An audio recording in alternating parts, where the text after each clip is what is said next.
Hi, everybody. Welcome to Universal Archetype Experiences, and hi to all of you watching us from all over the world. I am delighted to open up this workshop, to be back teaching. I really miss teaching. You know, COVID really dampened my, it just was hard. It's not the same to teach online. Not that I don't love it, but it's not the same. I just love to interact with everybody. I want to open up the workshop tonight by describing why I chose the subject that I did.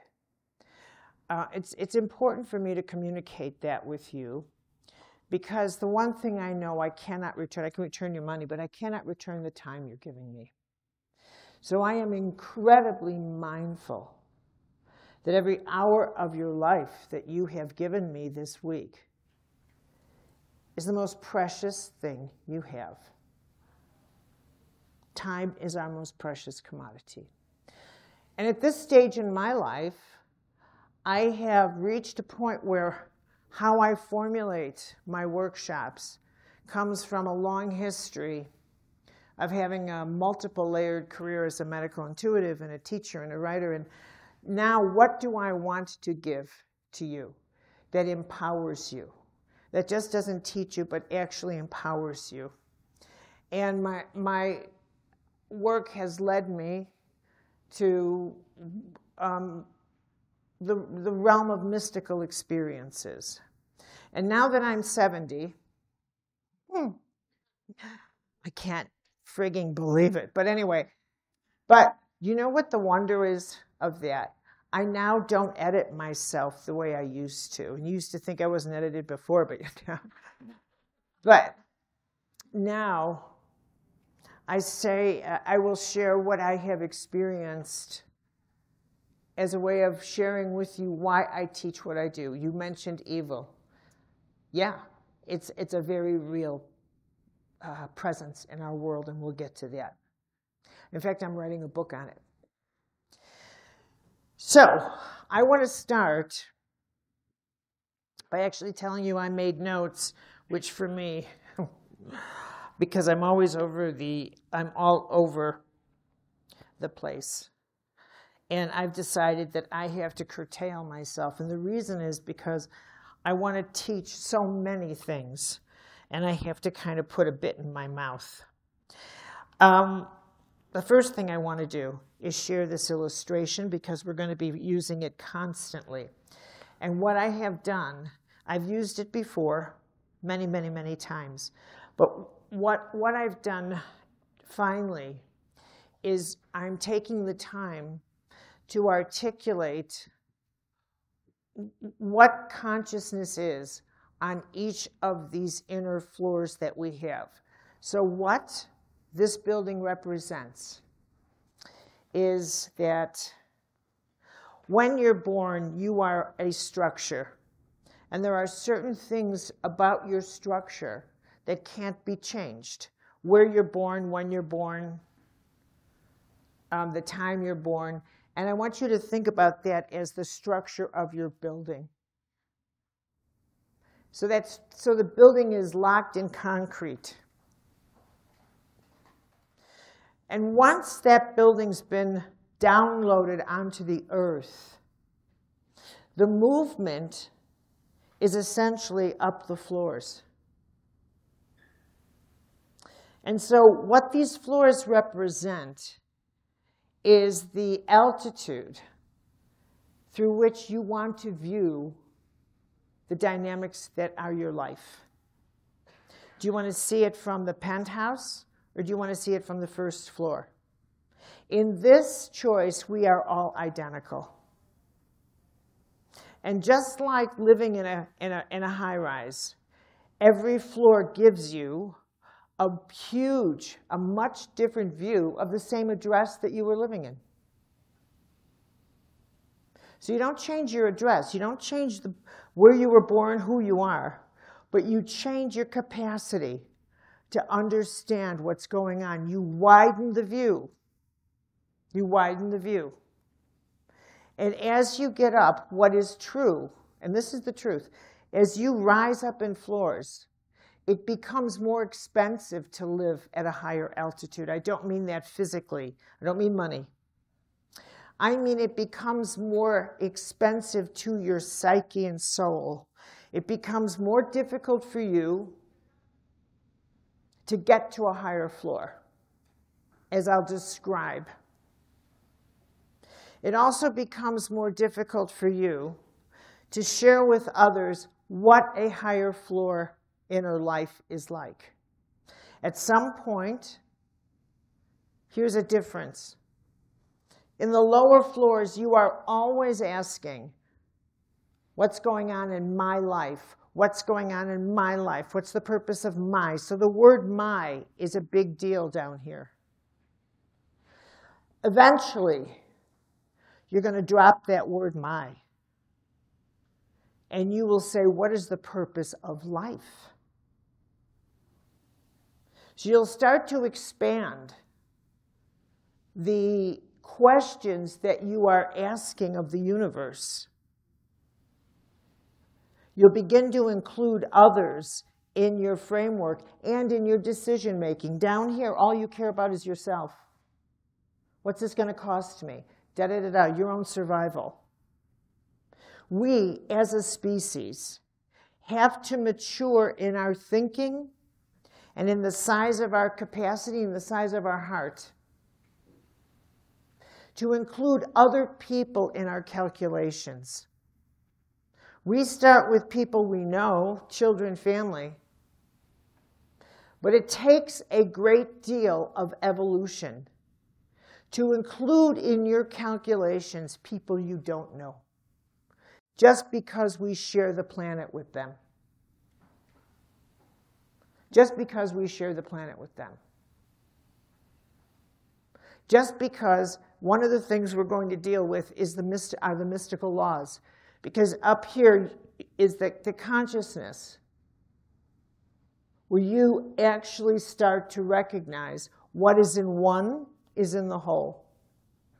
Down to your cell tissues. What is in one of your cell tissues is in the whole of your body. If I take any one of them, I'm going to get your DNA. If one of your cell tissues goes rogue and becomes malignant, it can take down your whole body. The way the universe works is that the map of the entire universe is in you.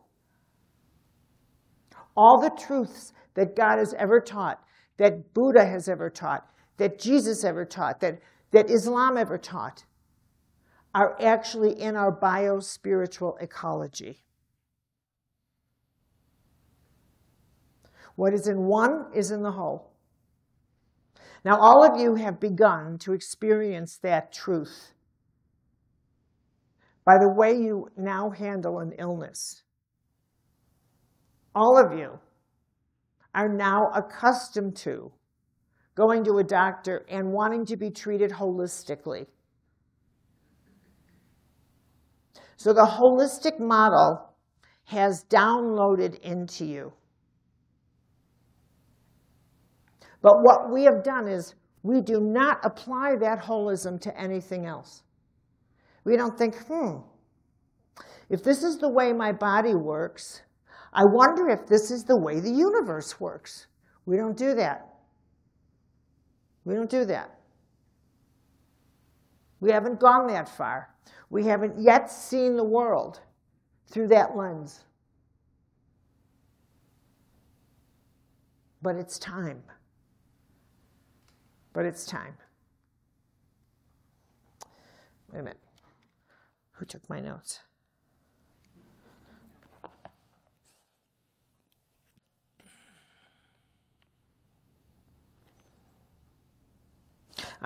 What I want to do is, if you remember, when I described this workshop, I gave a lot of examples. These are all the notes for this.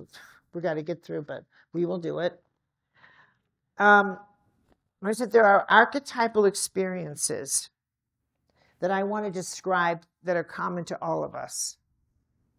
The journey of empowerment, the need to, the mystery of health, the need to understand the the holism of your health, the laws of nature in your cell tissue, your multidimensional life. All of these are now archetypal dynamics that are common to all of your lives. How they play out depends on what floor you're on. Depends on whether you live in the literal world or you have managed to make your way up to where you can comprehend symbolism. Now I'm going to take this apart for us over the next couple of days. But just as a beginning, what's going on in the world now? Okay? What's going on? So, on the first floor, the first floor of our lives is where you take everything literally. It's the first floor of survival. I'll go into bigger detail starting tomorrow morning. But for this evening, when I want you to picture yourself in a building, I want you to look out the first floor. How far can you see? Just across the street, if that. So you have very limited vision, which means that your capacity to be frightened is very high. Because you can't see the world around you, nor can you comprehend very much. So there's a real good chance that you're more afraid of the world around you because you don't know it, you can't see it, and there's a real good chance that the way you want everything explained to you is going to be very simple. 2 + 2 is 4, right? Right. That for you, this is the reason why I don't do medical intuitive readings anymore. Is because the more I did readings, I'm just going to take a moment and tell you this because it relates to this. When I started out, I didn't know anything about medical intuition. You have no idea. I mean, I went to school to be a theologian and to be a writer, and you develop a skill that you didn't even know existed. And then I met Norm Shealy and so on and so forth. But when I started out with doing intuitive readings, and all I knew at that time was that, in the 80s, was that the attitude with people was that illness was caused by negativity. That was a very popular attitude back then. So I thought, okay, works for me. And when I would do readings, I didn't know anything about anatomy. I didn't know anything about nothing, zero. My first reading with Norm, I said, this man has, his esophagus feels like concrete. The guy had throat cancer. I didn't even see esophagus. And it was good. It was a blessing because I wasn't able to project anything or use my quote medical knowledge to say this can't be. I just took everything that I got as an impression and I took it to be the actual thing. In the beginning, I went after where you were ill and why. And I went after it like from the first floor, which is one reason, had to be one reason. Because that seemed to be the model, that for everything that went wrong, there was one reason. Okay? And then, most people came from the mentality that if you could figure out the one reason, then God would reward me with my health, because then I would make it right. So that's when I realized that people had a real link to this idea that there's an off-planet God who behaves like a daddy, who punishes you when things go wrong, and that most people believe somewhere in their spiritual DNA that if they're a good person, bad things shouldn't happen to them. Now that is a basic first, second floor idea of God. It's not real, but people cling to that. And they will fight to the death over this God. I give you Israel. Gaza. People will fight to death over these ideas. They're not true.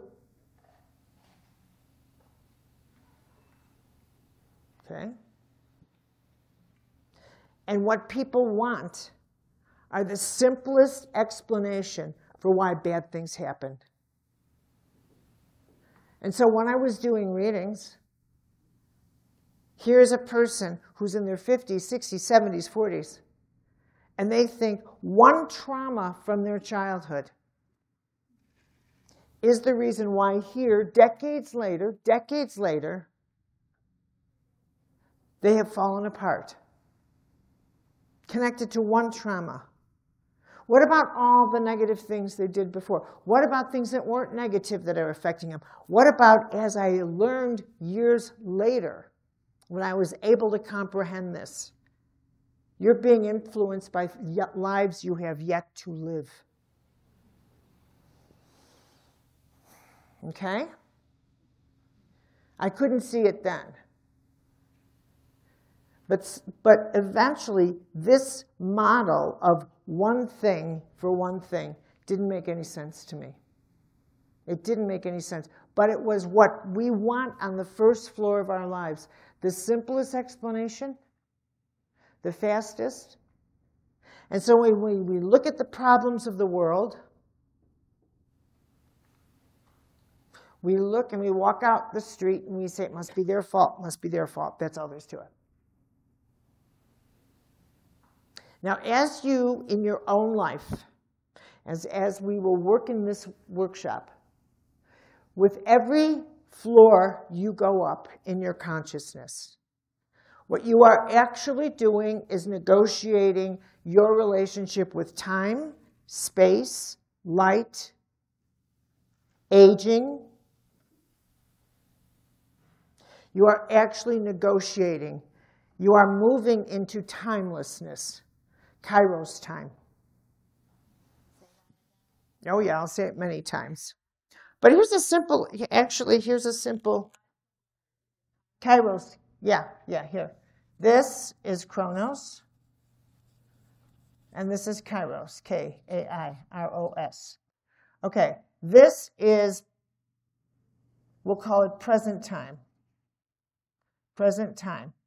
And this is hour by hour, minute by minute. Now, what happens is, as you go up in consciousness, you begin to move the dial. Okay? Someone like Jesus, mostly Jesus, because his whole role here was about healing. He lived fully in present time. What does that mean? It means that when he dealt with healing, he healed without any time involved.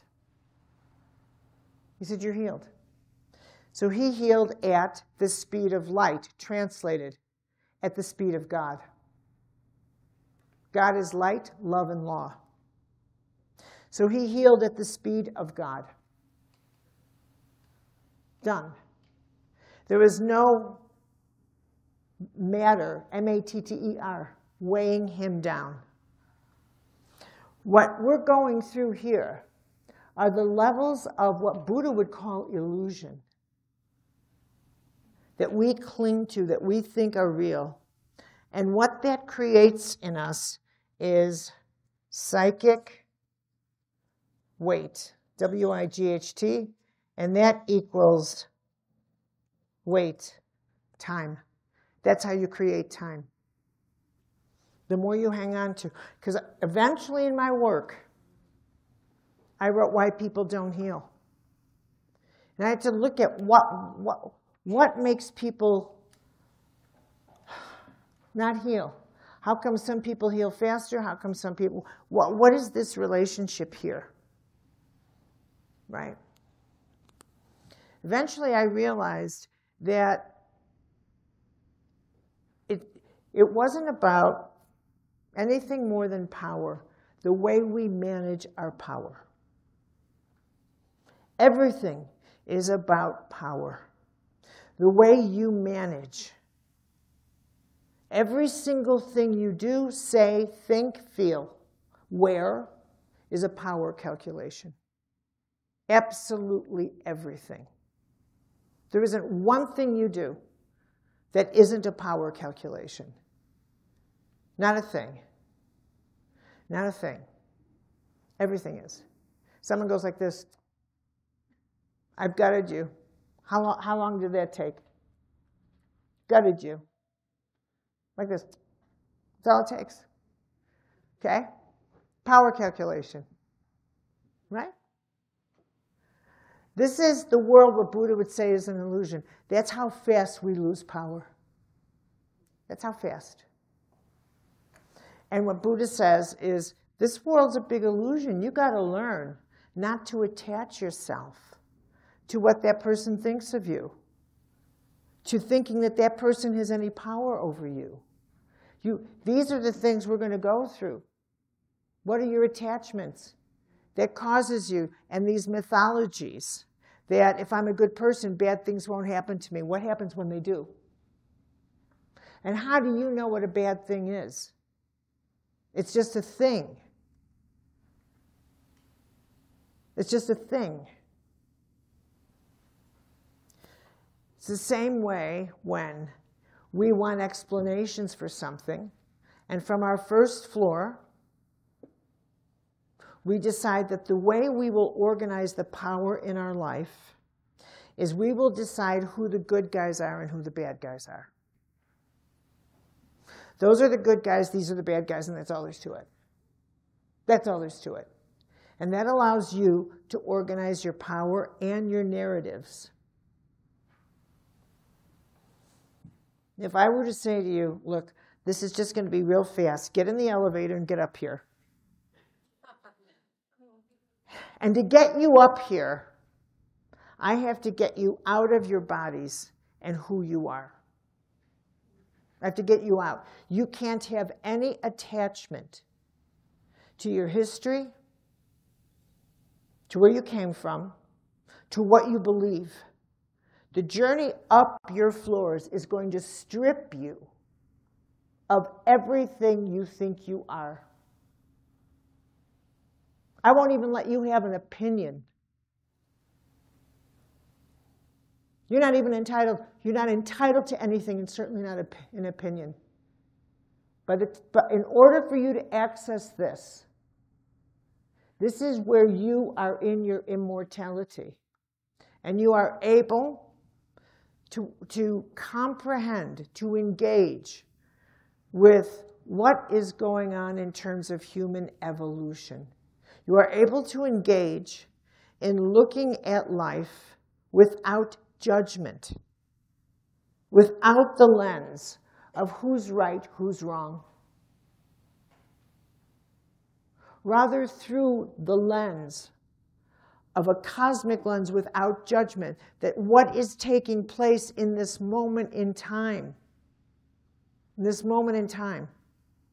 you're able to engage with elements you never, ever bring to the table when you do your own thinking. Cosmic size elements to it. We entered the nuclear age, not far from here. In 1945. Okay, down here on the first floor, this is where your bedroom is. Human beings were sleeping in 1945, 1944, when they split the atom. The mentality in the first floor is incapable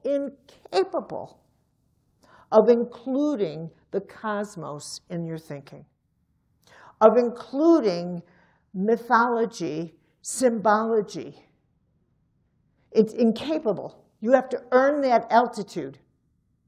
Incapable. But up here, if I had you over the earth,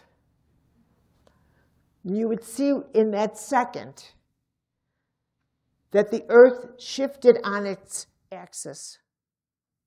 That everything human beings believed up until that moment was wiped out. That in that second, what happened was not just the splitting of the atom, but every atom in you split. That everything we believed to be real up until that moment was wiped off and replaced by a reality that up until that point no one even knew about, which was the reality of energy. From that point on, the invisible world, invisible, would begin to have dominion over the physical world.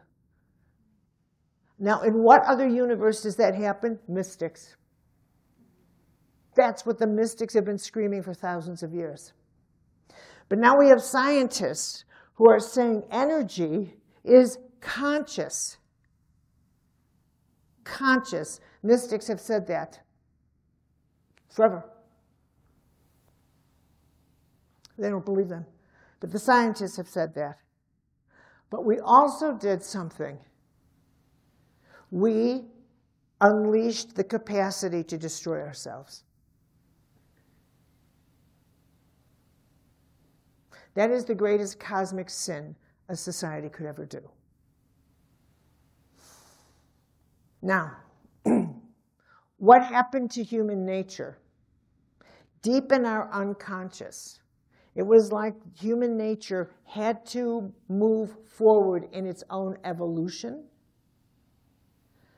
because we lacked the moral compass. We lacked the moral compass to engage with the power of destruction that we had discovered. And what's worse is the appetite with which we wanted to use it. Okay? And so it's like evolution, the intelligence of evolution had to trigger within us our own nuclear consciousness. And so what was born within the 40s and 50s and 60s was this idea of consciousness. That we had to pursue something. That we had to pursue this something greater in ourselves. And it would require a great deal. It would require that we progress out of our ordinary form of being five-sensory. We would have to become multi-sensory. We would have to open our nuclear consciousness. We would have to become whole, holistic.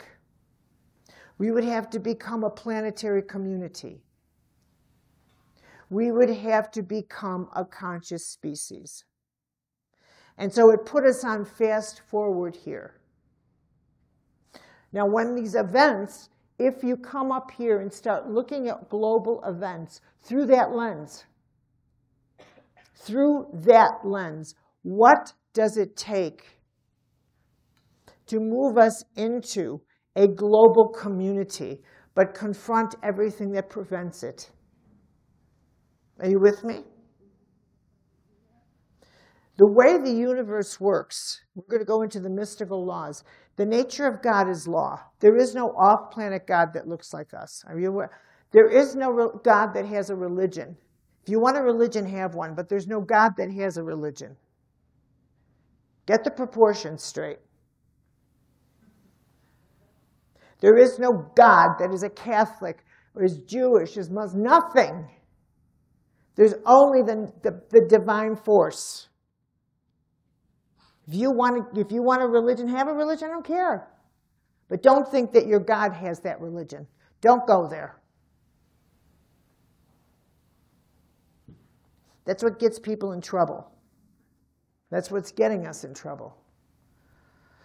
Okay. But that's the kind of illusion that needs to get broken down now.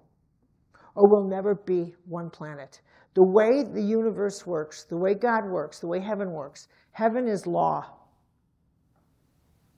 and order. There's law and order in your body. Otherwise, you wouldn't have a heartbeat that you could count on. It should be this. Menopause is law. Puberty is law. Our biology is governed by law. We are systems of law. The universe is mathematics. Everything is ordered, and so is the power of choice. We are governed by mystical laws. When we make choices, we are held accountable. We are held accountable for the consequence of those choices. How that accountability plays out is not something I grasp. All I know is we are held accountable in some vast way. I don't know. But up here, I want you out of yourself, out. I want you to just think that you are viewing something without any kind of judgment in you. That what we are living right now is a time of accountability in which a lot of patterns that have been, a lot of psychic patterns need to be healed and completed. Hold on there. In your own life, you know that you have psychic patterns in your family. And you can't move forward until they're healed. Agreed? There is no difference. What is in one is in the whole. We have planetary psychic patterns that prevent us from moving forward. What do you do when you want to stop something from moving forward? For example, wait a minute, it's so dry here, do you not think? If you have children, and you're for example, my niece, I'm very close to my niece, and she comes home and she shaves half her head. And you have to go, right? Because I think it looks, right. But you have to pick your battlefields, yeah? You have to pick your battlefields. I'm not going to die on that hill with her, so. But I had to say to myself, it's not unless she starts tampering and making choices that I think can do damage to her heart or her mind that I'm going to step in. But what do you do when you step in? What you do, and this is up here, this is a mystical truth. You try to reverse, you try to slow down the speed at which someone's progressing. That's called fundamentalism. You send them back to fundamentals. You will say, give me that phone. Give me the keys to your car. What you are doing is you're playing with time and space and speed. And so you take all the instruments of energy that they have, so you can slow down the speed at which they're progressing. Now, we are in an accelerated world. And we've all been downloaded with this kind of template that says we are progressing. We need to become one planet. We have entered the galactic community. So we are joining the galactic community. We need to become a human community, and we need to become incapable of thinking that the way to solve our problems is through killing each other. That's the solution. In order for that to happen, right, we need to progress into ideas that we've never thought about before, solutions we've never considered before. But there are those that don't want that, and they go back to fundamentals, and they go back to down here. So we have a rise in fundamentalism, just as we have a rise at the same time in the progressive. And you could think of it as a rise in fossil thinking, right? Fossil fuels, just as we have a rise in solar, S-O-U-L-A-R and S-O-L-A-R. So these are, and from up here, without looking at whose side, because quite frankly, whether it was Israel or Palestine, whether it was Ukraine and Russia, up here, if you really get what I'm saying to you, it doesn't matter who's picking up the fight. It is human beings picking up the fight that says, I still believe that killing is the way to solve problems. It doesn't matter whose side. Okay? But if we look at what's going on in Israel, you have to add this factor, which is that it's the end of the Abrahamic religions. They are getting dismantled. Someone was saying to me just the other day, or was it at lunch? I can't remember. That people aren't going to church anymore and blah, blah, blah, blah. And I wasn't about to launch into I just thought, But of course they're not going. Of course they're not going. And that's because the churches, the nature, these off-planet gods that follow these mythologies of religion are getting dismantled, and that's going to continue. And the mythology that these Abrahamic religions all share is that they each believe they're the chosen people. And they will fight to the death to prove that. No, I'm chosen, no, I'm chosen, no, I'm chosen. And that's part of this myth. And this is what happens when human beings decide that the universe belongs to them instead of we belong to the universe. This is what happens when people claim that they are special in some way to the universe that other human beings are not. No, we're more special. No, we're more special. We will all pay the price for this. We are all the same. And in order for us to reach this place of planetary community, we've got to stop that.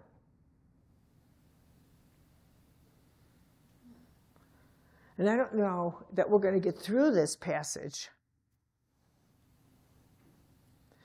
But what I intend to do is take each of you into that part of yourself that is struggling. So if you can sense the struggle in yourself, you can sense the struggle in the world.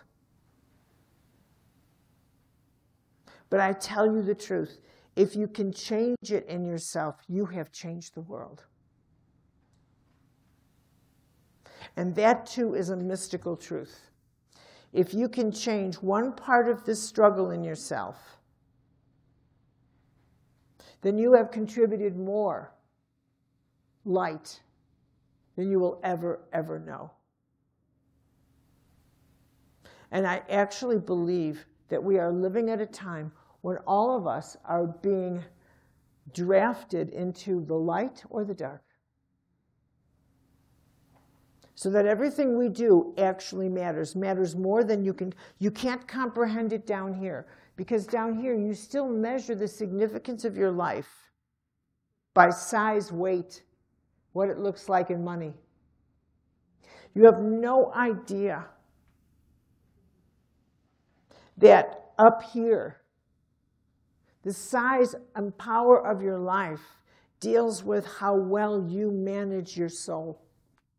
The more light you channel, the more you transform the world. But getting people to the point, getting you to a place where you start trusting that the greatest thing I can do right now is to channel love is to channel love, not schmaltzy Hallmark crap, but rather compassion. Just, I will not judge this situation, I will pray for it. Just download it with grace. To get to this point where all things are part of evolution, and I will not jump in there and say, these people are horrible, these people are horrible, these people. I will learn from the spiritual masters that say, do you really think more killing is going to end the killing? Do you actually think that? For centuries, the great spiritual masters have said, if you want to stop the killing, then you stop the killing. Simple as that. Stop it.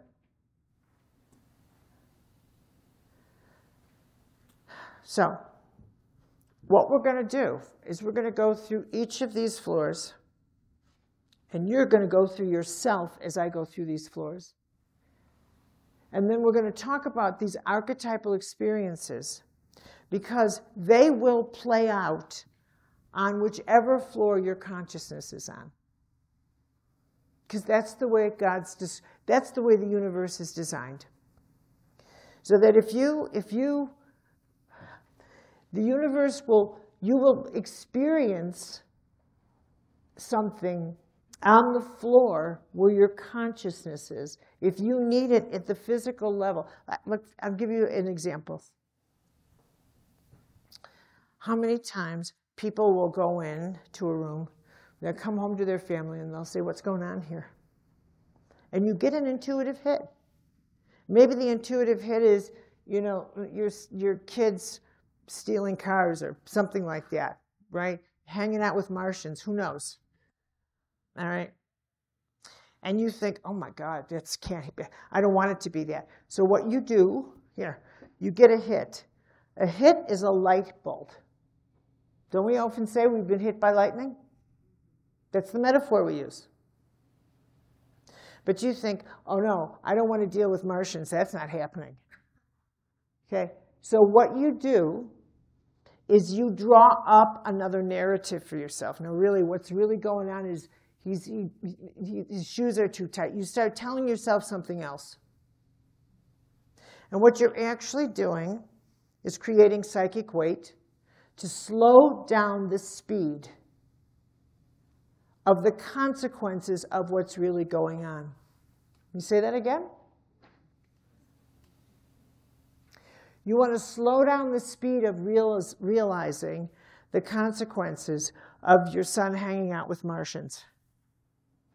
So you tell yourself it's really Martians, and now what you do is no matter what he's doing, you interpret it through this nonsensical story you're telling yourself. He starts eating ice cream all the time. That's because he really just doesn't want to, no, it's not, he's demartianizing. Whatever nonsense you tell yourself, you will tell yourself so that you don't have to face the fact. Maybe he's an addict. Whatever. You don't want to. So what you're doing is you're buying time. Denial, deception, and what you then do is you start screening your friends. You'll only hang out with people who will absolutely endorse your narrative.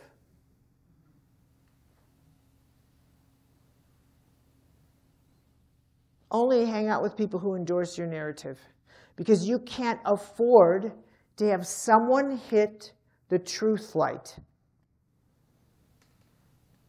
They'll say, no, I actually think he's with Martians. You can't afford that. So what you do is you have a temper tantrum, and you get mad at them, and you push them away. You're not supportive of me. Yep, yep, yep, yep, yep. And that's what people do. And then what happens is one day, your son comes home in a spaceship, lands on the roof, and this light bulb-headed creature walks in your house. And then what do you say? I knew it all the time. So now what you do is you turn and you admit that the speed of light got to you. And where do you think illness comes from? It comes from you tampering with the speed of light in you. That's where disease comes from. That's where madness comes from. That's where anxiety comes from. Because when you start tampering with the speed of light in you, and you decide to matterize, to take light and densify it with a false narrative, it takes a lot of effort for you to create ongoing lies. And it is the most toxic thing you can do. Well, one of them.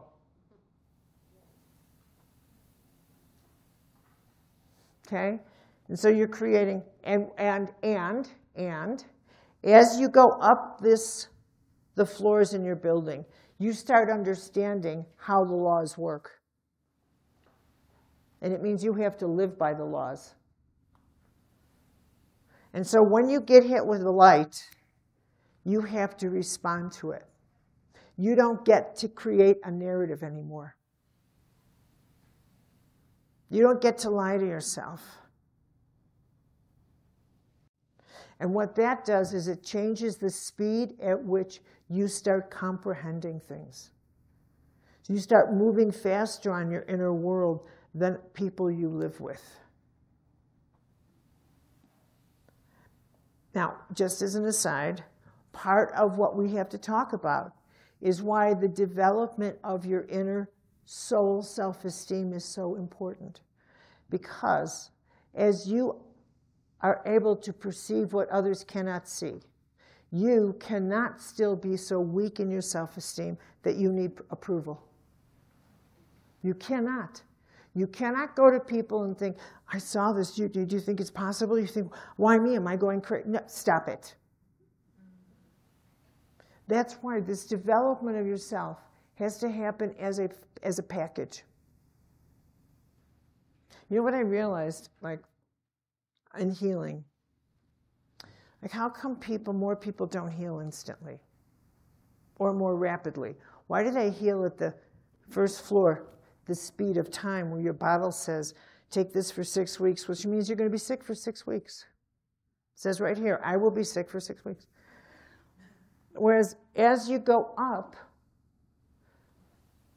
because you're really shedding illusions, you're changing your relationship to the speed of a choice and a consequence. A miracle. What's a miracle? A miracle, even Jesus, who was famous for miracles, the most famous for miracles, would say, you can do this if you get what I'm doing. I'm teaching you the law. Stop being razzle-dazzled by this. Get how the laws work. That was his message. Get how the laws work. I'm working with light instead of matter. That's what he would always say. Your faith healed you at the speed of light. And I knocked the history out of your cell tissue. Okay? But what I realized is most people do not have the power or the self-esteem or the courage to let their lives change at the speed of light. They just don't have it. They can't do it. They absolutely can't do it. That in fact, that they need their life to change at a much lower speed.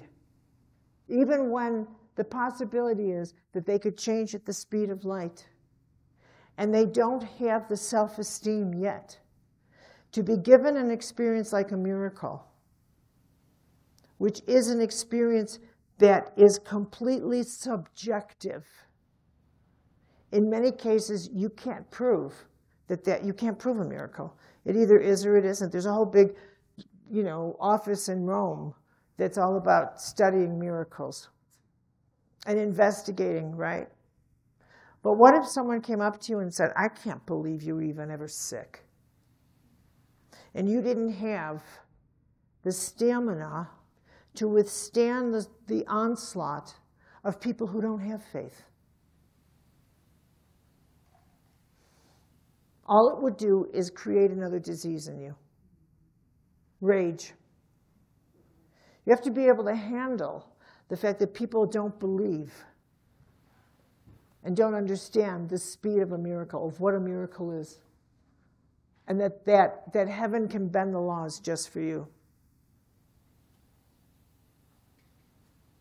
Okay, yeah. You put a sentence in your sheet about the phoenix humiliation arise from the ash. The phoenix will rise from the ash. This is strong. This is Very strong. strong. Wait a minute. Beth is going to use a microphone if you don't mind. Mm-hmm. You have to talk into it for a minute. It was on. You have to talk into it. How come we always go through this? Just out of curiosity. How are we doing? No, we're done in 5. Yeah, okay. All right. Okay.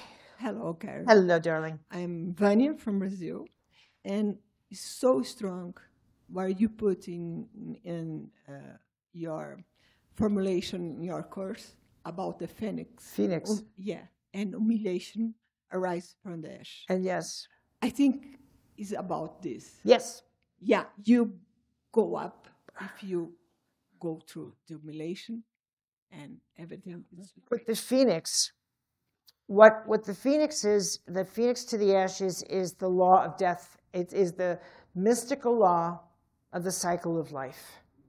But the reason I love it so much is because it's also, this is how God works. It is also the promise that you will fall, because that's just how you learn. But I promise you, you will rise from the ashes. It's built into the system. And here's the thing.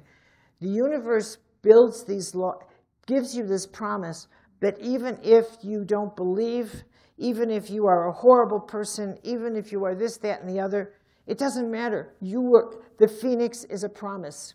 Because the nature of the universe is, it is not personal. It is not emotional. It is not any of that, but it's deeply intimate. There isn't a thing you do that's not known, not a prayer's not heard, but it is all law.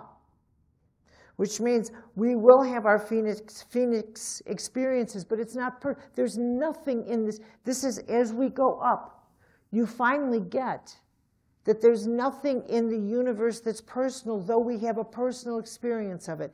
This earth was not created for us, but we're here. So we have a personal experience of this earth in the 2000s, but it wasn't created for us. This is divine paradox. Motherhood wasn't created for you, but many of you are mothers. But there's nothing personal about pregnancy until you have your personal experience of it. But it wasn't created for you. There is nothing about life that was created for any of us, but we were given life. And so the way we start navigating our choices and our decisions is we start realizing all sorts of things are destined to happen to us. Betrayal, abandonment. It's not personal.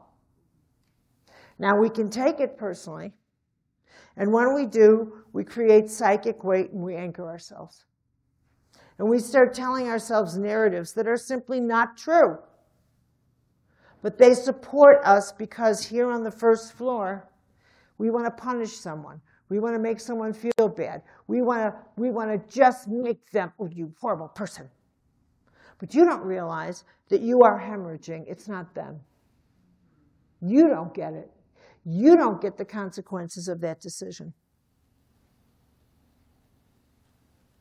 You don't get it. That the higher you go up, the more you see it archetypally, like, for God's sake, here I am again. In a relationship, it was my rescuer that got into this relationship with this rescuey. I did it again. It's not personal. And in fact, the rescuee was scheduled to leave me because, and this is, if you got to get this, because it really wasn't love. It was rescue juice. Okay? And the more I learn this, the more I will discover what love is. My God, I owe that guy a thank you note. And that is, as you go up, you finally get it. We're all in this together, and what we're really doing is our true acts of profound love that when down here are so vile and so ugly at times, you can't get it. And the only way you get through the vile and the ugly, the only way, I'm telling you, is on your knees and in prayer. Because there are times when you have to say, if you think I can forgive this, you better think again. So you better take charge of my heart because I'm about to lose it. You got to pray big. You got to pray big. And you got to own your rage, but not to another person. Take it where it belongs. Okay, so this is, I'm getting dinner workshop. Okay, dinner signals. This is going to be our workshop. And I'm so glad you're here, and thank you for joining us, and that is all for this evening. It's time for dinner.